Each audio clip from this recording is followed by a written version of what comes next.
Good morning, good afternoon, good evening.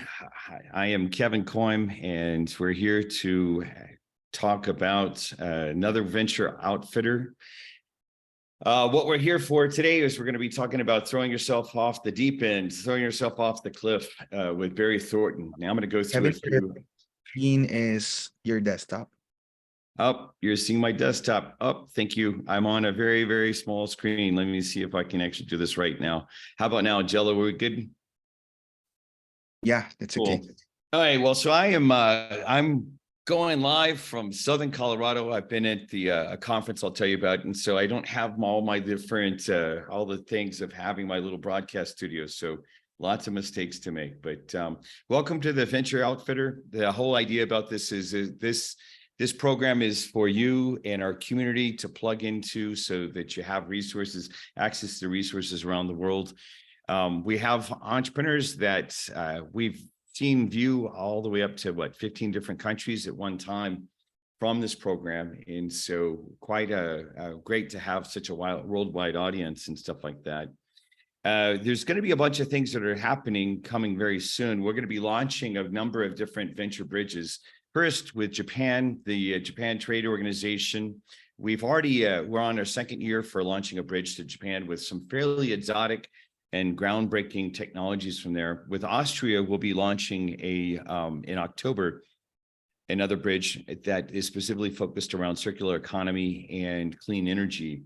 And then with the state of Chihuahua, Mexico, we've mentioned several different times that we have a lot of different activities that are happening across industry, just creating more connectivity between Chihuahua and Texas. And actually Chihuahua and Texas and the world. It's interesting because one of the things that we're actually now seeing is things between initiatives that are technologies that are coming out of Japan that are now landing into Chihuahua and things like that as well, which is quite unexpected and pretty exciting to see. So there's a lot of activity that's happening. I will be back in Austin later today, and I'll be telling you more about this. I think next week we'll spend a little bit more time to orient everyone to what's happening, because there's a lot of different people who've said, hey, we'd like to plug in and get involved in the different bridges, and we'll give you kind of a sense of the type of technologies that are going to be available and things like that.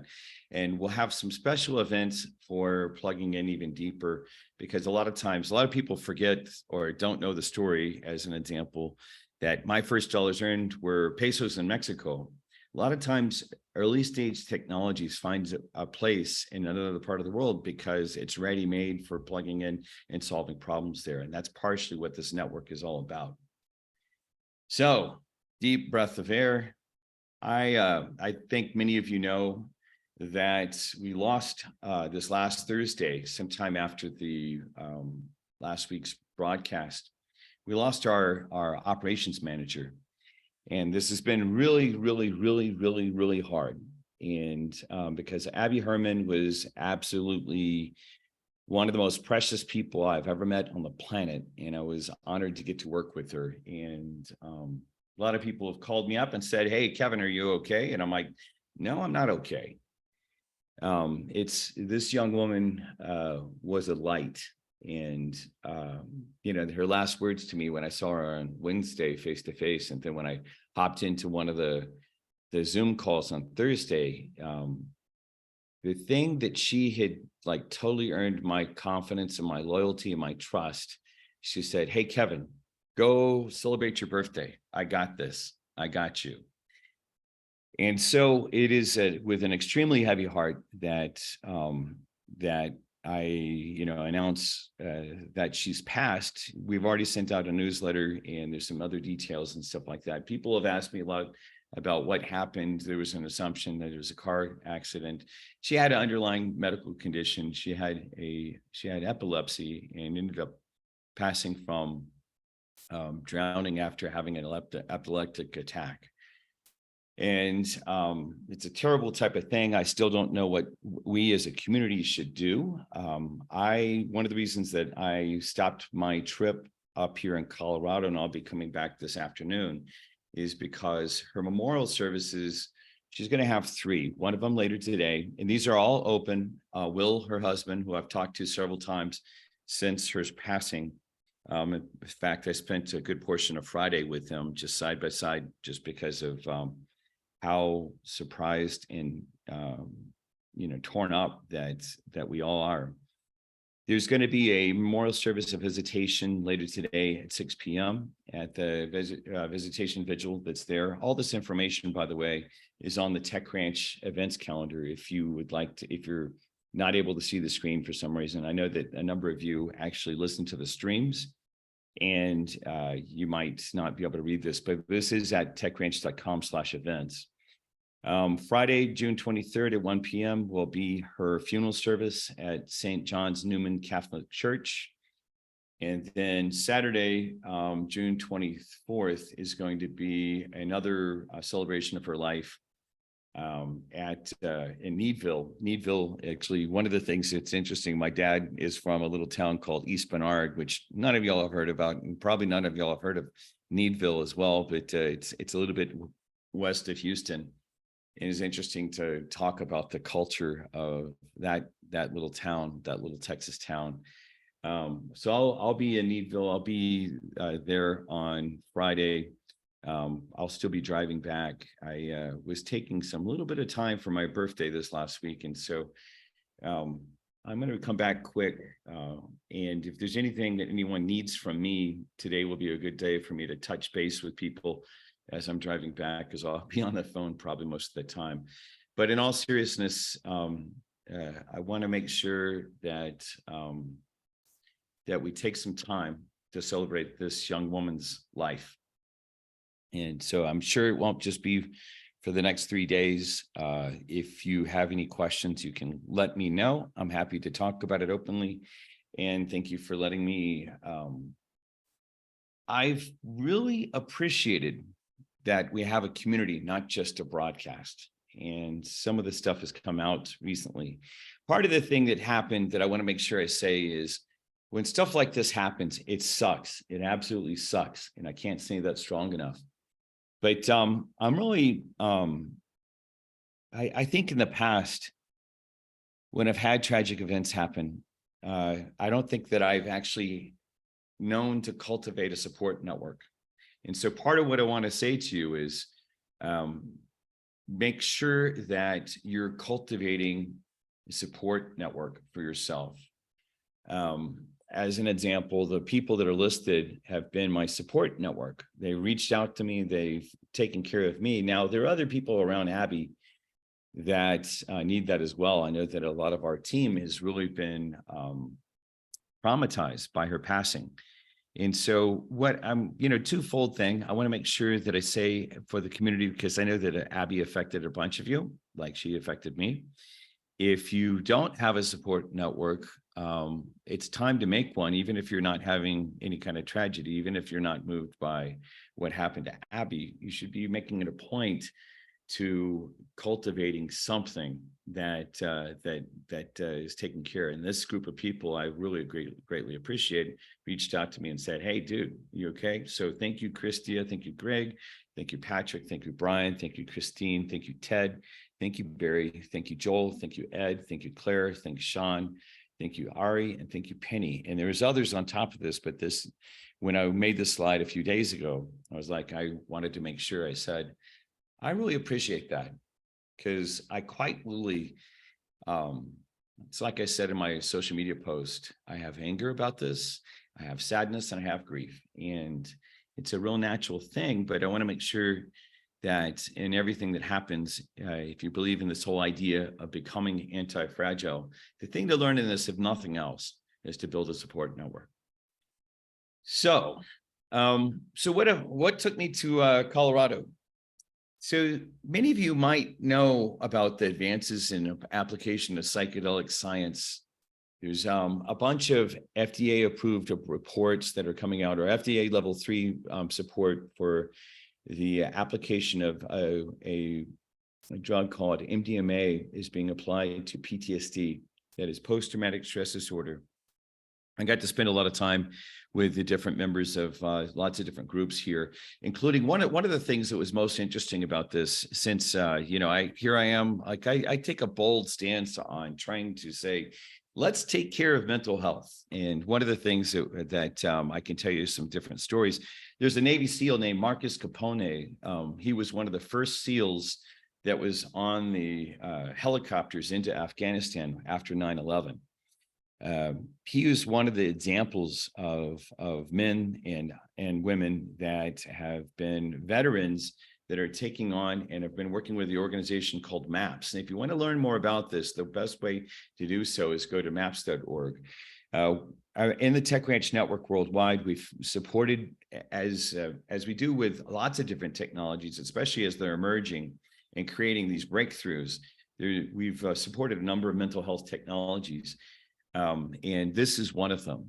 This is one of them. In fact, there's a whole suite of different things, and it's not just about MDMA. And I'm not suggesting, by the way, that you do any of this stuff recreationally, but there is the suicide rates have gone way up. I think I talked about that several times in the last few weeks, that the suicide rates are up, and there's other underlying issues that people are just using pharmaceutical drugs to cover up versus heal. And one of the exciting things that's being talked about and got talked about on that big stage that you see to the left is how these type of technologies are now coming of age. Now, the gentleman that in the lower right, in the white suit that you probably can just barely see, his name is Rick Doblin. He's been leading this charge for about 40 years, but it was real exciting to be in a group of 12,000 people. And, you know, even the Rick Perry, the former governor of Texas, the governor of Colorado spoke, as well as the director of the mental health, the National Institute of Mental Health of the United States, which is real exciting. It means that this technology that's kind of been like, maybe not thought of as a technology, is breaking into something much, much larger. And I point to it because there are many of you out there that, like me, have suffered. And I want to make sure that I at least say, hey, if you don't know about this sort of stuff, you should at least plug in, because I know that some of you have had dark nights of the soul, just like I have. And I want to make sure that this is one of the things that you consider in your walk. The other thing that happened is the Digital Mental Health Alliance. Yeah, I've always been a fan of mental health technologies. The Digital Mental Health Alliance got launched this last week. Who is this? This is an organization that was the two individuals that are to the left are the founders of the Digital Mental Health Alliance. We'll have them on one of the coming Venture Outfitter Weeklies. But what this is, you know, one of them is based out of Germany, the other one's based out of Slovakia. And they said, hey, we need to pull together some place that all these different technologies. Now, as the name implies, they're really more focused on the digital side, not the psychedelic side. But some of the members of this, some of the founding members of the Alliance actually were in Denver with me. And we'll tell you more about this as well. But for the mental health technologies or adjacent technologies, if you have not listed yourself on the website, and it's thedmha.com, you can do so. Well, like I mentioned, we'll have some special events around this just because a lot of these technologies have been treated fairly obscurely and haven't necessarily been candidates for the normal venture process. And so part of what we're wanting to do is to just say, hey, this is a great place for these companies to plug into, and other members of, like, as an example, I met a lot of counselors and therapists and stuff like that have no idea about these technologies. So how do we bridge that gap as well? Exciting stuff happening, because, you know, all you have to do is watch the TV or watch, you know, news in the United States as well as around the world, and you see like the crises that are going on, the mental health breakdowns. And so now part of this is about mental illness, but also part of this is about mental health. And there's a big difference between the two of those. I'll make sure that we start setting out some of the distinctions about that, because even if you're not concerned about the mental illness side of the house, you can always perform. The Olympic star knows that he or she can go from one stage to the next stage and go much farther than where they've been. And there's always a place that you can improve upon. So don't necessarily be thinking about what I'm trying to share with you just from the standpoint of dysfunction, because there's a lot of other things to offer about that. Okay, Wow, so many freaking serious topics. Yes, Kevin at times can be a serious boy. Definitely a serious boy this week. But in a more lighthearted way, today we have Barry Thornton. When he and I were talking about having him come on to the program and to share some of his insight. Barry's one of my advisors, and we'll get together on a Saturday and we'll have we'll say we're going to have a lunch for an hour to an hour and a half, and then 4 hours later I look up and say, hey, I've got to run. And so the thing that's interesting is Barry's he's been one of my advisors. He's got this really interesting way that he weaves dialogue and understanding and into how he defines products and stuff like that. He's got 34 patents. He started and got to success 5 different companies, including companies that you might have read about. Called one of them is, as an example, ClearCube, based in Austin, Texas. But one of the other features is we were kind of getting to know him a little bit better and preparing him to come and present to us was this whole idea of that he's having more fun now than he did in the past. And so we're going to bring Barry on, and Barry and I don't have like a specific, Barry was like saying, well, I gave him a preview about I was going to be talking about really serious stuff about Abby, but the interesting thing about it is he's got this style that of just rolling with the punches and enjoying it along the way. Barry, come off of mute and say hello, and we'd love to. It looks like you're fixing lights and stuff like that. Love to have you join us and to just tell us all about it. Oh, let's see. Unmute. There you are. Perfect. Test 1, 2, 3. Yeah, we got you. Or as we in the recording business say, woolig, woolig, woolig. That's hello, hello, hello backwards. Because on tape recorders, you always heard stuff backwards. That's interesting. So you would actually have to, No, it's just that if you're in the trade and you're listening to tapes, and as you back spool, you hear stuff backwards. After a while, you begin to know how to say things. That's funny. Well, you've had quite a history of success. And how about an equal one of failure? Yeah, tell us about it. What do you want to tell us today about throwing yourself off the cliff, or like I think in the original title you said, "What the F are you doing?" Well, that's the question you have to answer. I, like you, talk to a lot of people or hear people say, tell me the things they want to do, which are mostly bullshit. They may have great dreams, but they're not about ready to execute it on because they lack the huevos to do it.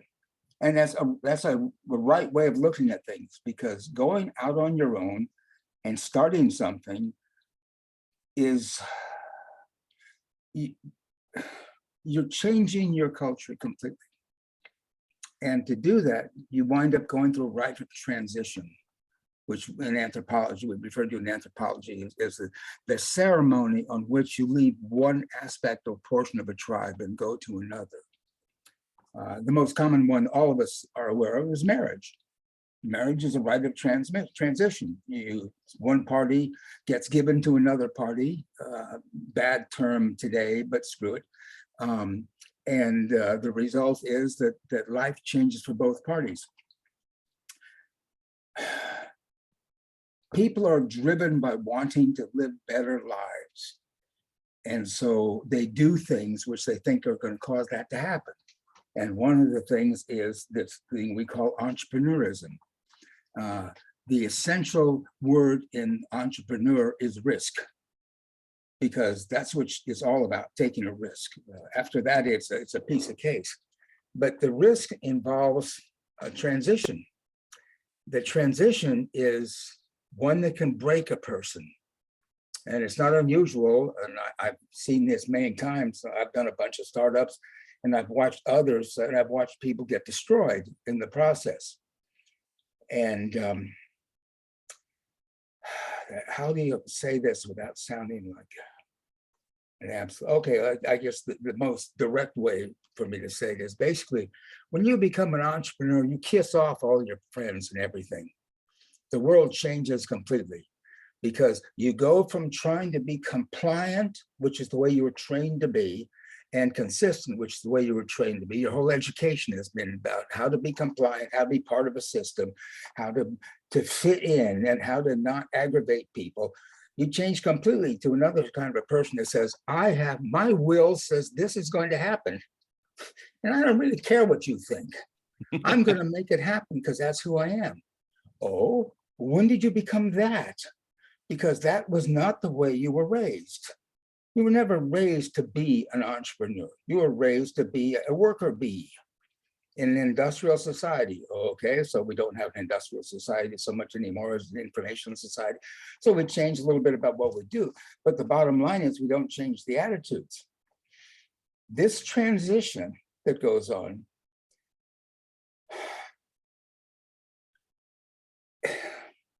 let's put it this way.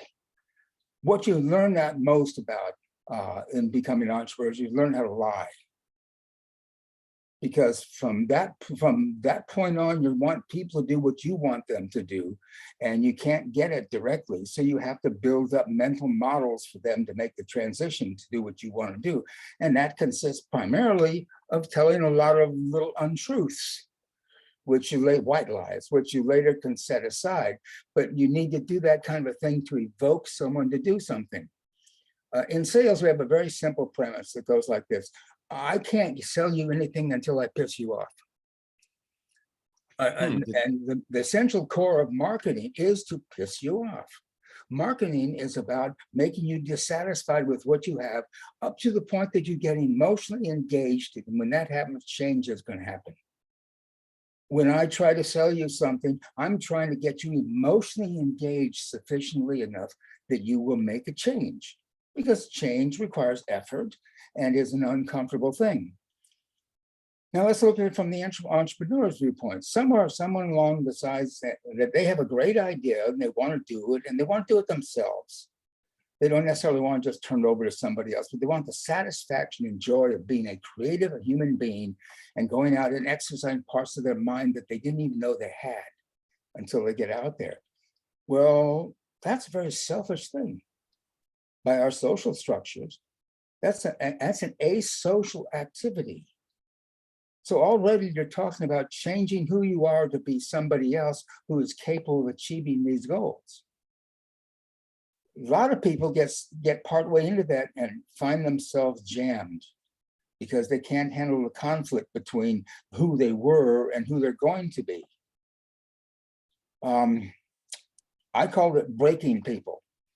I recently had a guy that I was trying to seduce to become a president of a company that I have. And I realized in the end of the whole thing, I broke him.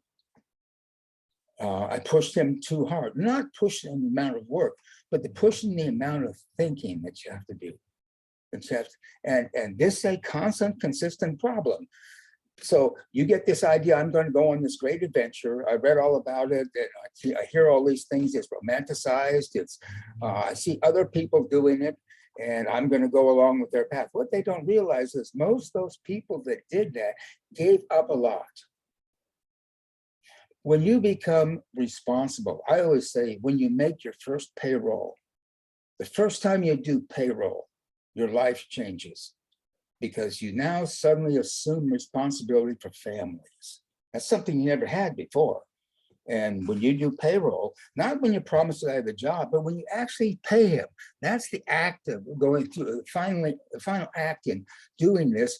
You are now taking responsibility for somebody else's family. You were never trained to do that. No one explained to you in the beginning this was going to happen. That at this point on, when you have a failing human being in your operation, you don't fire them, you fire their families. You suddenly became a big furball. Well, you could say, well, I could solve that problem by screening people better. Horse crap. You can't do that because people change, and you put them in this new circumstances and they become a new person. And it may be only minor things, it may be major things, but the problem basically is you've changed the people, and that changes you. And the question is, do you want to do that? Do you really want to? Because you're going to lose a lot of friends, first of all. those guys who were friends that you sat around and went bowling with, or you over to the bar and drink and blah, blah, blah, whatever, they're gone because the things that interest them are boring to you. You've got real-time issues now that you're living in, and they're living in a fragmented past that's based primarily on what the news tells them, what the social media tell them. Their input is virtually zero. It's crap. It's down to hearsay, other people's opinions, etc. They don't have to think for themselves because they're not responsible for anything. And that's a lot different than, oh, change the picture on you. Okay, well, we'll do that. All right, there. I can hop in and out. I wanted to make sure whoops, didn't mean to remove that. I wanted to make sure that I didn't take any of your thunders. So here, I'll come back in and stick with you and all that stuff. Well, It's interesting because yeah, no, I know exactly what you're talking about the that idea of like losing friends. One of my closest friends from college, ended up staying a employee, and I was an entrepreneur, and I would talk to him about what you're saying about paying payroll. And I remember the first time that I didn't know how I was going to make payroll, and it was that conversation alone that I had that awakening. Sorry to interrupt at all. I'll keep our screens on. I use that as a focus of the transition because that is the crisis point. When you actually have to take actions, your mind has to form solutions, some of which are probably not going to be by your old ethics system, maybe today, but maybe you'll never do it again in your life, but you will make those compromises to your integrity to survive. And that's why I say this is a horribly selfish process. It becomes a me-oriented world because you are causing other people's lives to become dependent on you. And the leader of the clan has to sacrifice a lot to make the clan work functionally. And you're confronted with the fact that you become somebody new. The question is, do you want to do that? Do you really want to do that? Did you ever consider that it was going to happen? And then later, when it's happened, are you able to live with yourself? Has it gotten too bad? Does this break you? Or does this make you gun shy? How does this disturb your ability to proceed forward? How do you see through the fog when everything around you is a mess? You enter a world of human emotions that you've never touched before. And are you strong enough to do that? And all of these are the things that that entrepreneurism exposes you to it, which is why there is no clean-cut entrepreneurial structure. It's a fuzzy thing out there. And it's fuzzy because everyone solved this problem in their own way. I've just seen enough of it. I can kind of categorize it. Well, one thing you learn how to lie. Another thing you learn how to manipulate people. And by the way, doing these for altruistic reasons. I mean, the reasons are good, but the actions are not. Well, maybe they're not good, because maybe lying only if it's malicious is the bad side of it. You tell lies all the time anyway. Someone calls you up on the phone and you don't want to talk to them, you're too busy, you make up a story. Welcome aboard, that's a lie. You do this kind of thing to control your life. Control the narrative versus being all the way out open about everything. Yeah. So, interesting. Does this eat away at the inside of you? How do you justify it? Do you let it cause you to take other things even worse? Does it say to you, oh, you succeeded at pulling that off? That essentially gave you permission to do that kind of conduct. Well, shall I do it again? Oh, gee, this case is a little more extreme. I just turned the dial up from 6 to 7. You make these, and so some people who do this find them at the end themselves well into the trail as all alone, as isolated, hated, but they've got a lot of money. If money became the gradient, the tool that you were interested in, you got a lot of money, and you got it all alone. And also, guess what? The people you meet who got the same thing are like you. they got to hire that way too. And so, is this the kind of people you want to raise your kids in this kind of an environment? Sure, you can give your high school son a Mercedes Benz, but it's just going to turn him into a piece of shit in the end. And so his life will be, after you're dead, he's going to be paying the bills for the mistakes that you made. No one ever looks at this in the beginning. These are things that have happened downstream, and by the time they've generally happened, they're out of control. So the question is, do you, making this change from being a worker bee to being a king bee, is this something that you really want to do with your life? And if it is, do you have any vague idea of the damage you're going to do to other people? And you cannot do things in life that move you forward without doing damage to those behind.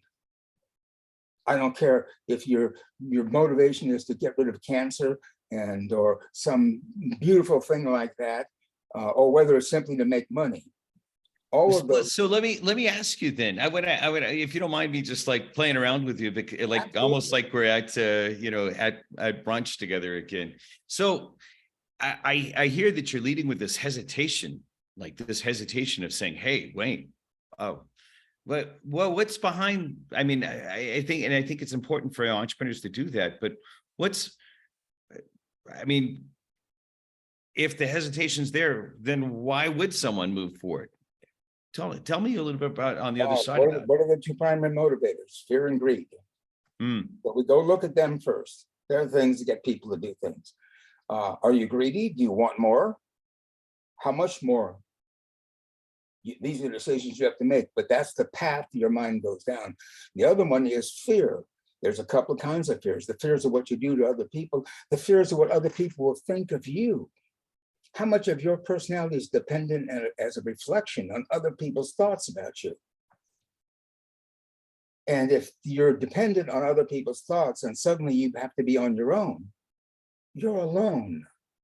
And oh, by the way, being alone is the only thing that's consistent in being a human being. All human beings are alone.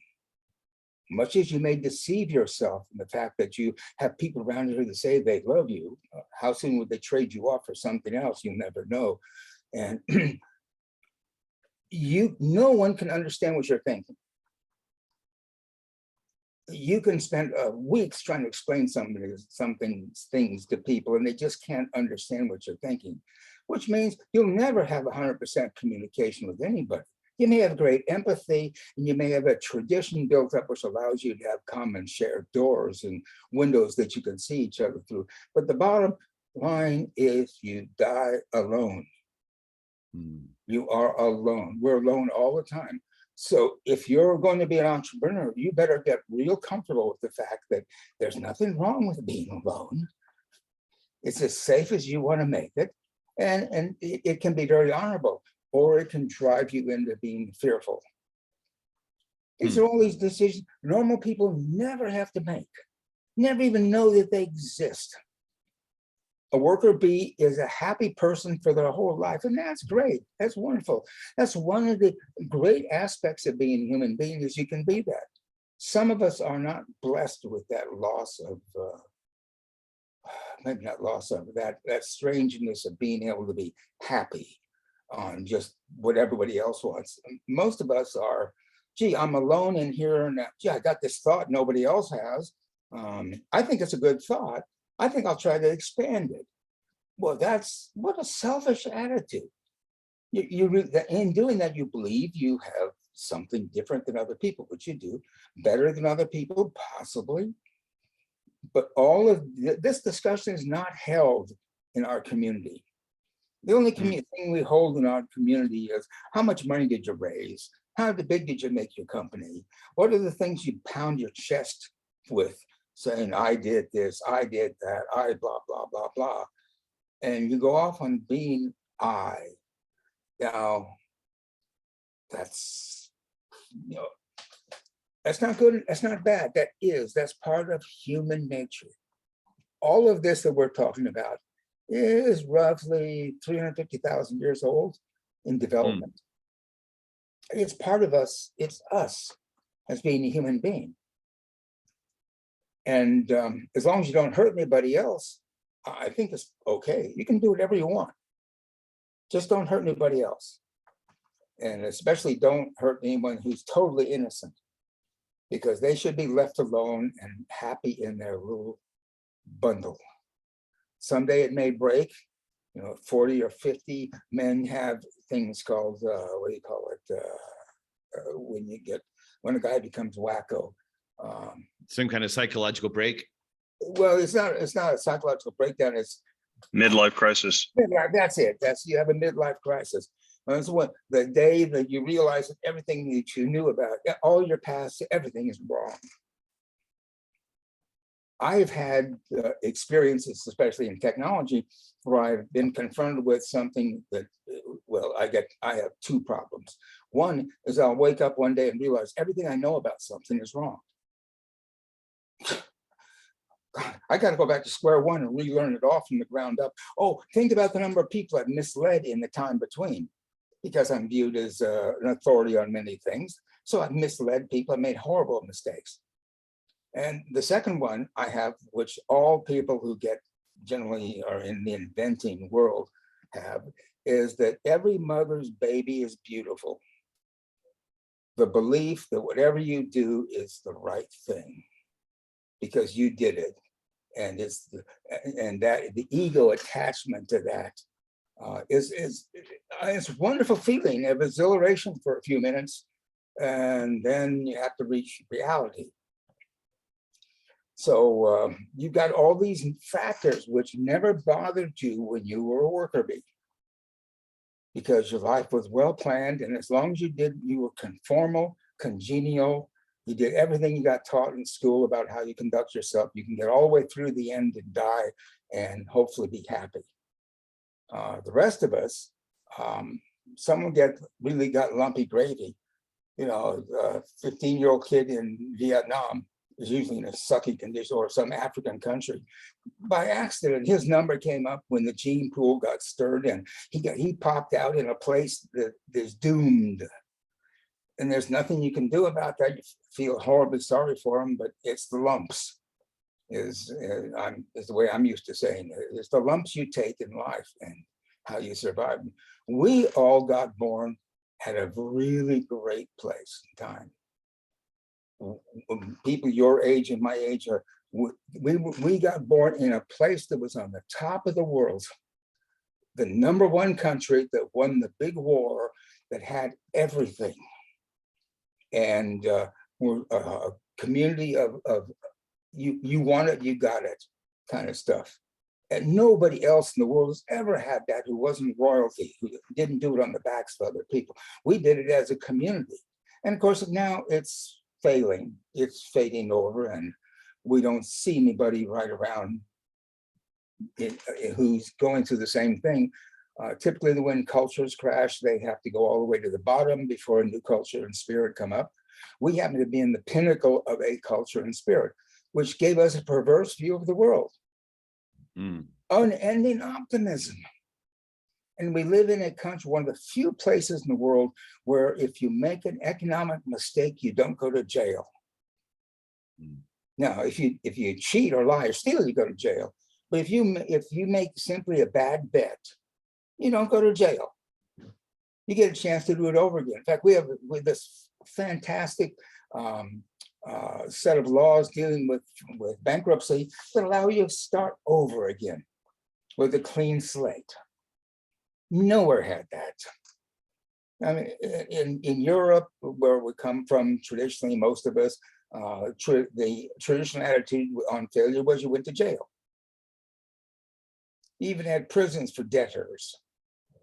And no, we didn't have any of that. We recycle. We always had the West.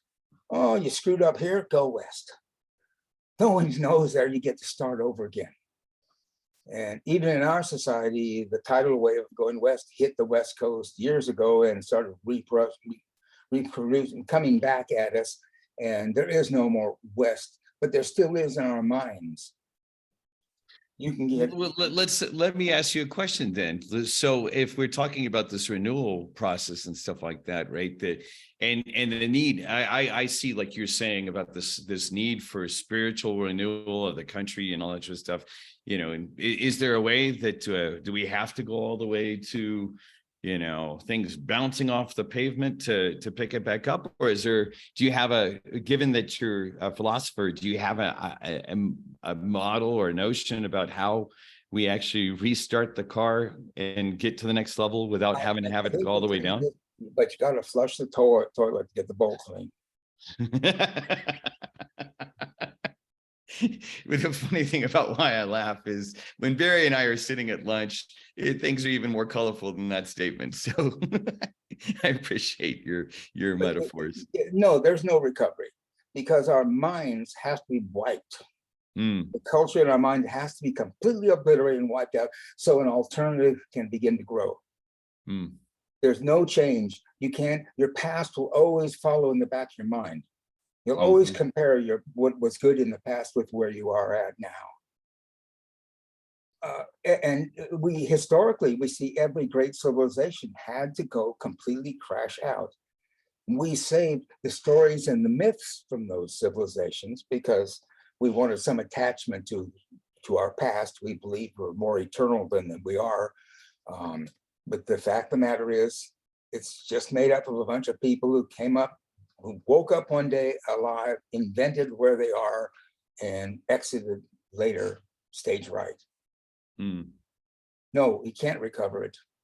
Can't build a new one. Can't change the past. Can't change us.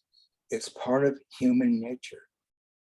The study of anthropology, when I started, I went to the Prober School of Anthropology at the University of California in Berkeley.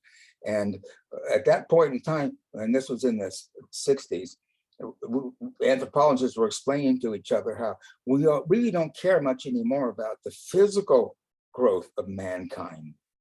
That's archaeologists' area. What we are now trying to do is figure out what human nature is. And how much have we advanced that? None. I mean, basically, by looking at it, we've expanded the vocabulary. Just in a quick aside, I'd like to remind everybody, you think in words. When you talk to that guy inside your head, oh, by the way, there are voices in your head. Everybody has them. Those are the alternative personalities, if you want to be that extreme about it. But just to think something in your mind, you do it with words. And what that suggests is if you don't have a word for something, you can't think it. You can only feel it. And so vocabulary is the key. And this is why all political parties and everyone who wants to manipulate you is trying to change your vocabulary. Because if they can get you to have a vocabulary that's equal to theirs, they now can manipulate with the thoughts that you have. So we have thoughts in our vocabulary embedded in our culture that are so profound. We got to wipe the whole thing out before we can start over fresh. That's interesting because, you know, one of the things that I've said before that's parallel to what you're saying is entrepreneurs are the purveyors of culture.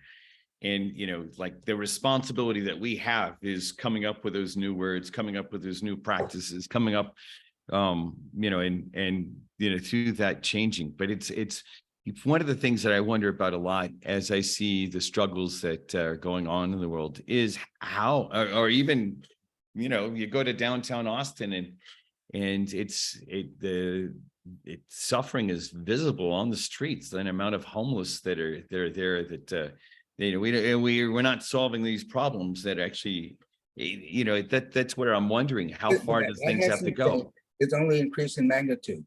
When I was young, I'm a pilot. I've flown planes since I was 16.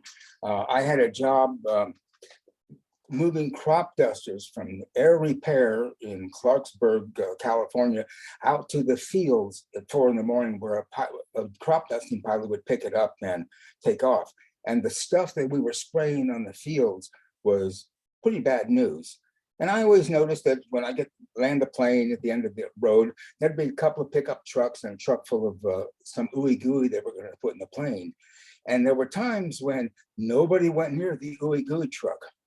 except 2 or 3 people. And I found out later, these were guys that were hired from Front Street transients. Mm. Hey, we'll give you $25 to load this airplane. Fine, climb the back of the truck. And they were the ones that loaded the stuff in the plane. Everybody else who came close to it had space suits on. The pilot was flying in his suit. No one mentioned anything about the fact that these guys were sacrificial. It was just a business. We got to do something with this farmer's field, blah, blah, blah. So I'd go back in the truck and I'd look at these guys and realize we're killing them. They're getting $25, whatever it is, which is making their current life good. But we, without any prejudice at all, figure that they're cheaper than machines or expensive suits. And so we're killing them. Okay, those guys were absolutely destitute and desperate. Today, there's more of them. They don't fit in society. We've made some rules in society that really prevent those people from doing that. Probably the biggest single rule is if you don't have a permanent address that we can mail you stuff to, you can't join the club of being in culture, in our culture. You ever think about that's the pass key to being able to recover, is to have a place that you can call, you can Home, contact me here all the time. So That's an interesting simple. perspective. But if you can't, if you don't, you can't get any state or support systems, because everything became word of mouth with fluid content. And it's getting worse. Is it going to get better? No. What are we going to do in the end? Personally, my belief is that we will have to begin to do what farmers do. We're going to have to begin to practice husbandry on ourselves. And that is not, by my standards, a good thought, but it may be the thing that lets us spend another 10,000 years on this planet. Say more about that. I'd love to know, because I know that some of the other things, especially for me, bringing kind of the downer into the picture in the very beginning. I'm always been hopeful for how we actually do this. Say more about this husbandry process. Well, first of all, you understand what husbandry is. Yeah, it's like it's back to being a farmer, as an example, or being a rancher. Yeah, Practices husbandry. And what does he do? He kills the weak. He breeds the good. He culls. He does things which, if you were talking about human beings, it was totally repugnant. But if you're talking about getting better hamburger, better whatever it is you're trying to do, you practice some control. You make sure that you don't have too many of whatever animal it is, that you cannot feed them all. Well, we're running amok. As a species, we're running amok on this planet. It's a total freaking free-for-all. And it can't go on forever. Normally, normal attrition rules would work, except the fact that we invented a series of things which allow us to do total devastation. The development of the nuclear bomb changed it all. Prior to that, we had no way of obliterating mankind. We would have to do it on an individual level. Now, all we have to do is set off roughly 25 atomic bombs, and that's quite enough to put stuff in the atmosphere, which would guarantee that we're all probably going to be dead in 2 or 3 years. So we reached a trigger point where some stupid activity, some stupid action could obliterate everything. Okay, that's the way it is. The SETI guys, what SETI is, the guys looking out in space with radar. One of the arguments they have why they haven't found anybody is very simple. They said, well, look, when a society gets sophisticated enough to be doing this transmission, they obliterate themselves. They're no longer there. They flush the toilet. So, well, it's interesting. So the perspective I want to make sure I bring from the hopeful thing that I have to offer to this with what I just saw in Denver is, I'm hoping out of what's happening with the conference and the technology that's represented underneath is kind of a renewal, hopefully without it like hitting the wall, right? The renewal, there's evidence that, there's a renewal that's happening around psychedelics. And I don't mean for fun. I mean, for a serious, rebuilding of cultures and helping people through some of the harmful times and stuff like that. As long as you're speaking the old language, you can't do it. Yeah. Because the words couch the thinking. By the way, I would hate to see us blow ourselves up. I am also very discouraged at the idea of us practicing husbandry. Well, it's the practical solution. I don't think that it's at all a world that I would want to live in. But I don't know, because I haven't lived there and I don't have those words, those language things, constructs in my mind. So I cannot conceive it. But I do worry about it. As such a successful entrepreneur, though, that I kind of want to challenge you, because you've built things, like you said, standing alone, and then what, 5 interesting companies. How did you create the vocabulary around any one of those? I mean, I know we're talking about like 2 massively different scales. All right, well, let's touch that. The job an entrepreneur has is to create a culture, because it's a culture that survives. And a culture is simply a bunch of people that share common ethos and same ideas. So how do you build it? Repetition. You decide, here's the direction we're going to go here, and you keep pounding that direction. And with it, you develop the language, even a common word. You may take the word marketing as an example, and you start using it and telling people what its new context is. And repetition and experience in that, and a steady flow of that information, will cause people to change their thinking. And so you grow a family, you grow a core team of all who share now certain kinds of thoughts, and people outside that team don't share them because they not used to using those words in that same way. It's all done with vocabulary. That's the only thing that we share with each other is vocabulary. Oh, I'm sorry. No, We all have different feelings, by the fact we share those feelings. We may not have the same words for them, but fear, love, hate, everything that I feel emotionally, you feel too. If we sat down long enough and described them in detail enough and finally agreed on a word that would describe them, we would then be able to make them spontaneously available as thoughts again. But the feelings of being a human being are always there. That's just. Well, so let me interrupt for a little bit. We're you and I know alone, but the 2 of us could actually go on for 4 hours, because I've seen us do it. And you've actually said some fairly provocative things. I'm going to read some of the things that are happening in chat really quick, just to expose some of the words that happen in chat, as well as. Let me say something. Yeah, please. These words are intended to get somebody off of their ass and think.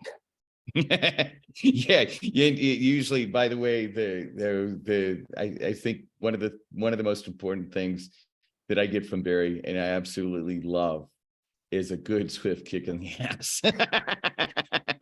Well, and people do it to me, and life does that to me too. I have to reevaluate. But the fact that I can get somebody to have a reaction means that they are now thinking new thoughts. I have no idea where that's going to go, but I know it's not where they were before. Yeah, I get it. What other gift can any of us give another human being than to get them to think? And the thing about it is, the interesting thing, because of Abby's death, I'm hearing your words in a different way, that there's so many unprocessed emotions that I have, but there's been a big change. 168 hours, that is 7 days ago to now, I'm like insane. So, I mean, not insane, but I've got questions to ask and all that sort of stuff. Let me ask you this. So this is the swift kick in the ass about saying, okay, this is the thing we need to do and all that sort of stuff. Do you have, I would like to just from the standpoint of managing time and all that sort of stuff, I would like to make sure I get a read some of the quotes or the chat just to make sure there's a surface. And I want to make sure you have a chance to tie a nice little bow around anything you'd like to. And then I've got a couple other slides and we'll finish up. But anything you want to say before No, let's go to reactions. yeah, do we have any done reactions to this? I provocation, know and that let's go into reactions. yeah, a while ago there was the RD had said, oh, I think of the relationships money well before I start down the entrepreneurial path. I've seen both ends of the spectrum in person. No Olympian stands on the podium and discusses the damage to their personal relationships. Joy said, not sure on the entrepreneurial journey, particularly at the outset, the family, friends, circles that can't help but being compromised because your relationship changes with them immediately. And that's uncomfortable. No amount of preparation with them can indicate how isolated and focused elsewhere you can and will become. All repairable, just has to be managed. And Paulina was actually wanting to ask more about the angle about partnerships and proprietorships, but not necessarily trying to expand a company. I'm wondering, do we have any, I'm not able to, since I'm on my abbreviated screen, I'm not able to see the as many of the reactions in the streams on LinkedIn and Facebook. I'm not sure why they're not showing up right here.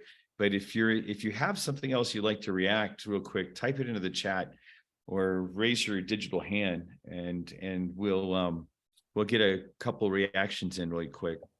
By the way, both of those observations are very astute. Yeah, I know it's interesting about it because I know that I went through that, and I know that since I have such a individual pure fear of failure, one of the ways that I'm hearing this message today in the kick in the ass that I'm getting from Barry is you know, there's been many times that my reaction is there's been many times that I've been successful, but like, if you know that how audacious my vision for the world is, I've, been in 27 countries in the last 6 years, all that sort of stuff, but I've been in a box. I've been like, I don't want to go beyond I don't want to fail box, which means that there's a lot of access that's not there. That would be my reaction, just calling myself out. And after having a team member with such a pure heart, pass. And I've never experienced that before in any of the companies that I've had and stuff like that. Yeah, that's the kick in the ass for me, is like how to go, blow up the box that I'm in reaction to what you're saying. Because I believe what you're saying about the all the things that you're pointing to, that we're on this downward spiral, and it doesn't necessarily, it's not going as fast as it was, at least my perception, but it's not, we haven't had that renewal that you're pointing to. And so, I see my box and I'm saying, okay, it's time to blow it up. And I've been kind of holding on to it because I don't want to fail. My dad used to have a thing he would say. He said, you think you're quite a wise ass. He would say to me, he says, look, let's have the real test. I'll give you $10 and a bus ticket to somewhere I'm not going to send you to. You go there and be successful. Let me put you on the bus and you get off the bus with $10 in your pocket. And we'll see how really good you are.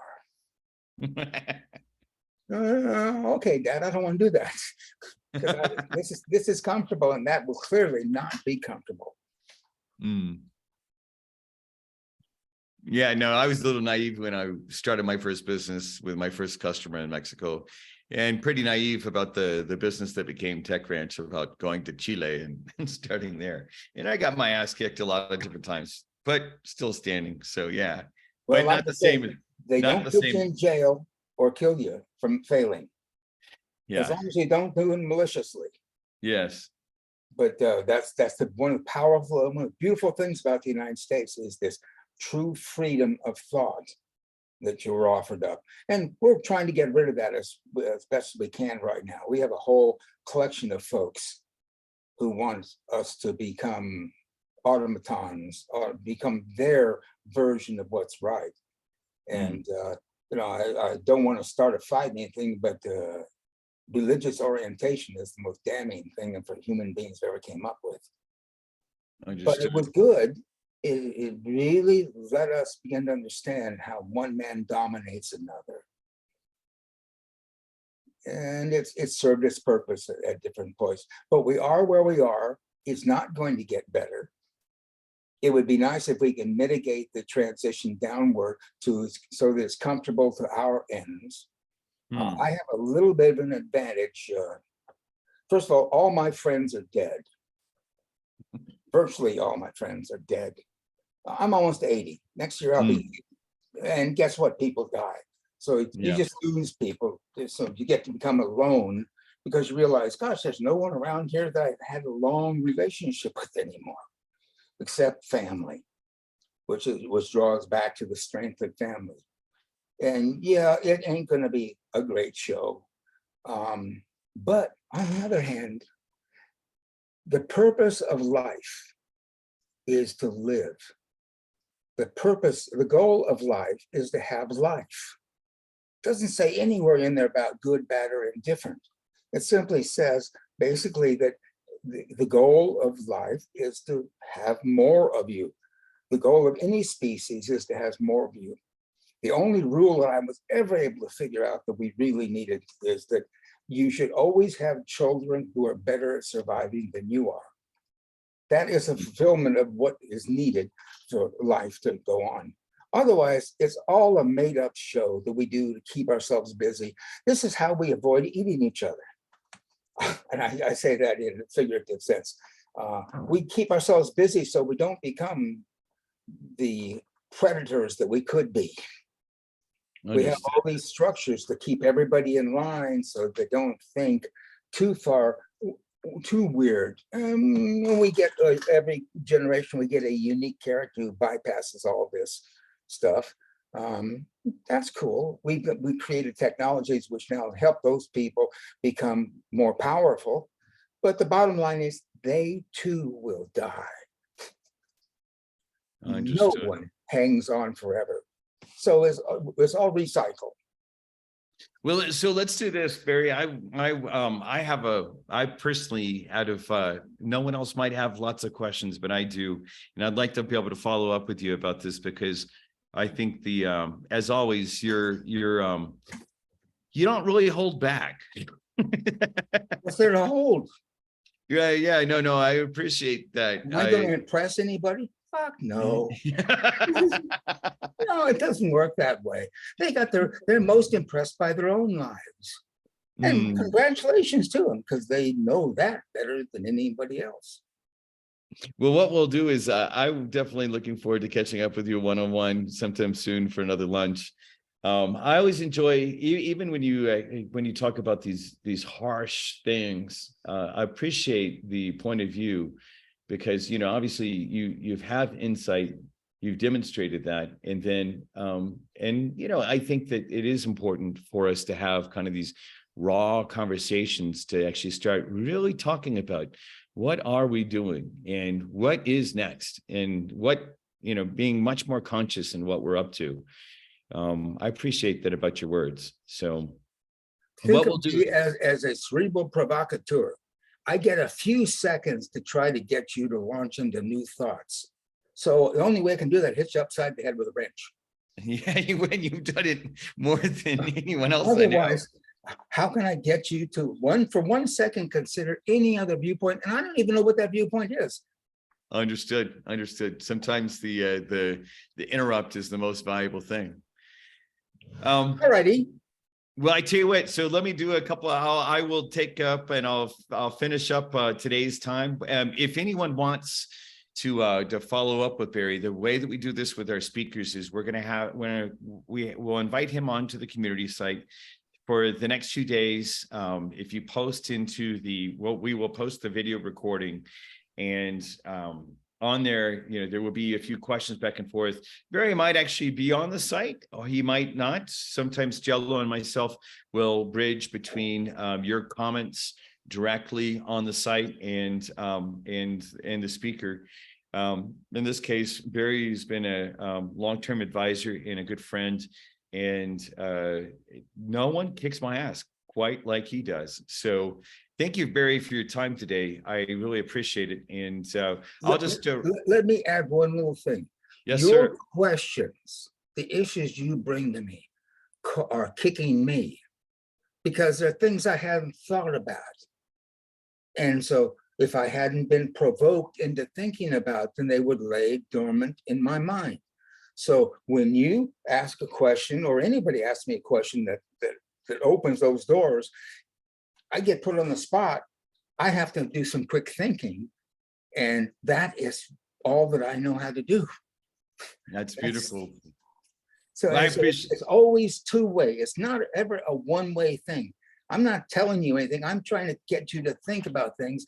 You're going to come back and say to me, but this, and I have to go, oh, I didn't think about that. I was wrong.